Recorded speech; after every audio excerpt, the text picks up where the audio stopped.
Hello everyone and welcome to my instructional video on StudyBlue.com.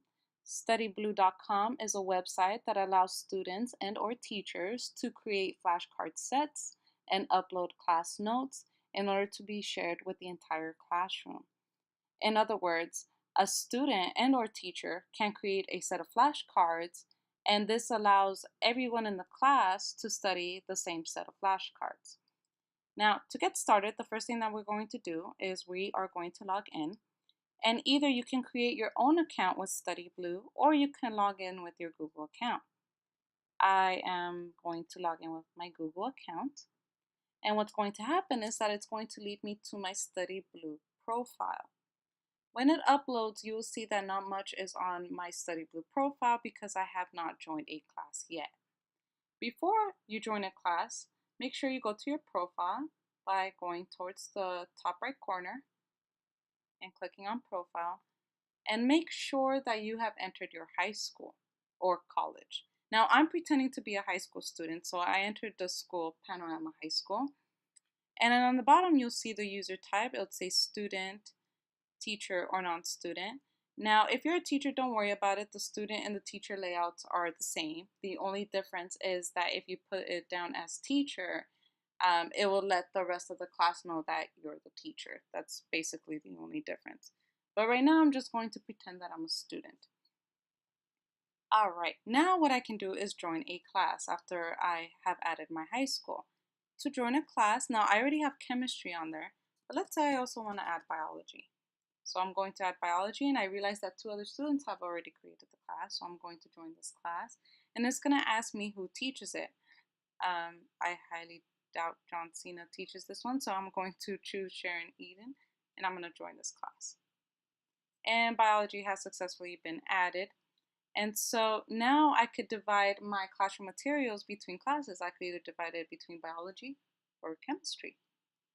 Now I'm going to stick with chemistry because I'm a chemistry teacher. So now that I have joined a class, I can now make flashcards and upload notes.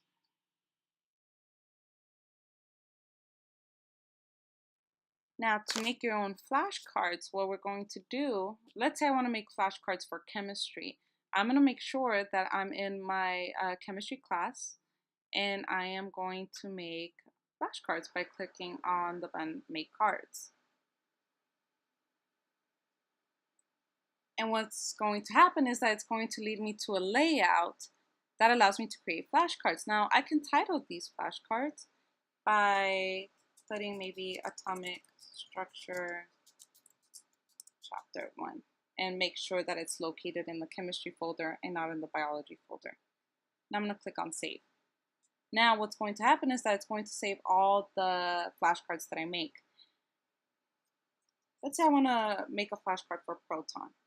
I'm going to put the word there, and I'm going to put the definition down here. Now, what I like about StudyBlue is that once I put the word proton on there, it's going to give me what other students have put in for their flashcards for the vocabulary word proton. So in order to save time, what I can do is choose one of these flashcards for my own set of flashcards. So let's say I like this definition. I am now done. So now I could just add another card. And let's say I want to add electron. It will do the same thing. It's going to lead me to apparently 297,750 matching cards that match up with electron, and I can just choose. Now, if you choose these flashcards, you can still choose to edit it or choose your own definition. You could also choose the format. You could have it in bold. You could also have it italicized, underlined. You could also change the text color, red, orange, green, black. You could also have it bulleted. You could have it numbered. You could have it indented. And you can make it go back. And if you're dealing with math or formulas, you could put it for exponents. You could put it for subscripts. You could also add accents. Now, even if you're dealing with math flashcards, you could also use the equation button, and it will lead you to all these mathematical symbols that you can use in your flashcard.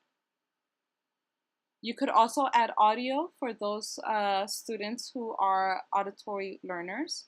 And you can also add an image for students who are visual learners. So you could either choose a file, or you could enter a URL. And you could also do that with the definition as well. So let's just add another card, and let's put neutron. And as you can see here, there's even some that have a picture that go along with it. You could fill it. You can make it fit. You could also remove it if you're not a fan of it. But again, if you want to add your own image, you could just click on the camera icon here and you can choose your own image. So now that we have created our flashcards, we can now just click on the button Save and Exit. And now we have our set of flashcards that we can use to study. We could also share the flashcards. It gives you the link. That way everybody else can study it as well. You could also share it on Facebook, Twitter, or via email.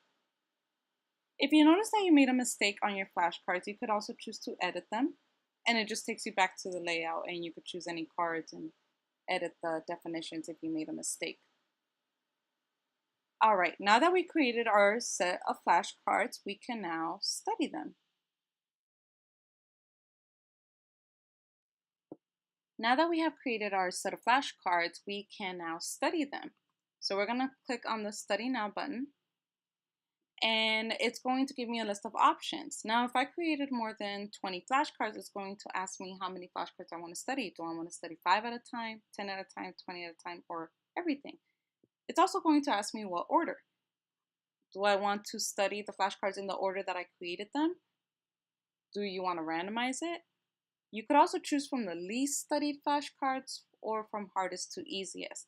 Now, the last two are determined based on data that the website has gathered on previous study sessions.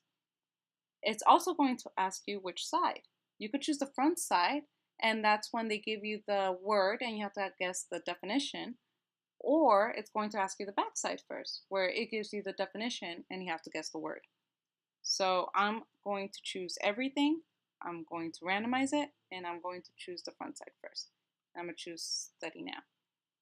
Now, when you're studying the flashcards using the computer, you have two options to navigate. You could use your mouse, and you could use this button to flip the flashcard.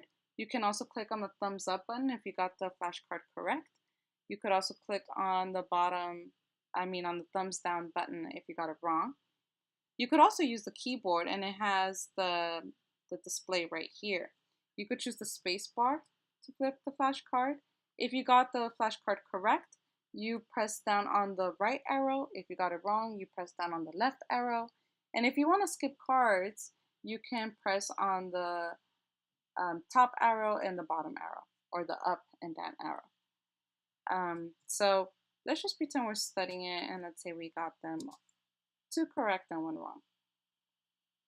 Now what's going to happen is that it's going to load the data that it got from our study session. So for example, here we studied 3 flashcards, we got 2 of them right, and we got 1 of them wrong, giving us a score of 67%. I can choose to study the whole deck again, or I can choose to study only the flashcards that I got wrong. I could also choose to reset the stats if I want to start all over, or set a reminder. That way I could remember to study the flashcards. That way I could gain 100% mastery instead of only 50% estimated mastery. So we have those options. We also have another option where it allows us to take a quiz based on our flashcards. Again, it gives us the options, and it gives you multiple choice, true, false, fill in the blank. Let's say we choose all of them. And it's going to lead me to a quiz format.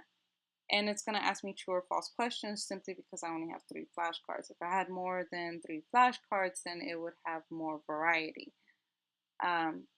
So neutron, it's a positive charge that is found in the nucleus of an atom. Let's say we put that as false. Let's say we put that as true. And let's say we put this as true. Now what's going to happen is that I'm able to grade my quiz. and it's going to tell me which ones I got correct and which ones I got wrong. And I can click I'm done. And again, it's going to gather data as to how many I got correct and how many I got wrong. All right, and the last format of studying is a review sheet. And again, it gives you the same options. You can put study now, and it's just going to give you a review sheet with the vocabulary word and the definition. And you could just simply return to the deck. And that's how you can use StudyBlue to study your flashcards.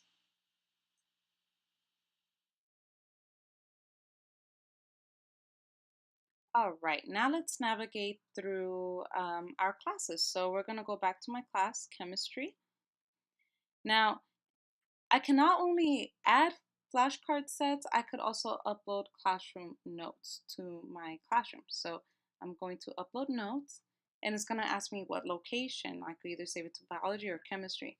Because I want to add chemistry notes, I'm going to choose chemistry, and it's just going to ask me to choose a file or drag files. And I'm just going to choose chemistry notes. And now I have added my chemistry notes here. So now everybody who is in this class can have access to the flashcards that I created and also the classroom notes that I have added. Now, if I don't see any classmates here, what I can do is invite classmates, add their email here, send, and it'll send them an invitation to join this class. One last thing that I want to go over is organization.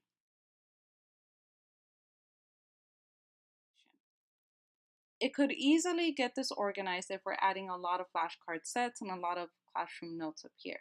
So what we can do is we can add a folder, and let's say we want to put flashcards as one of the folders, and we're going to press save.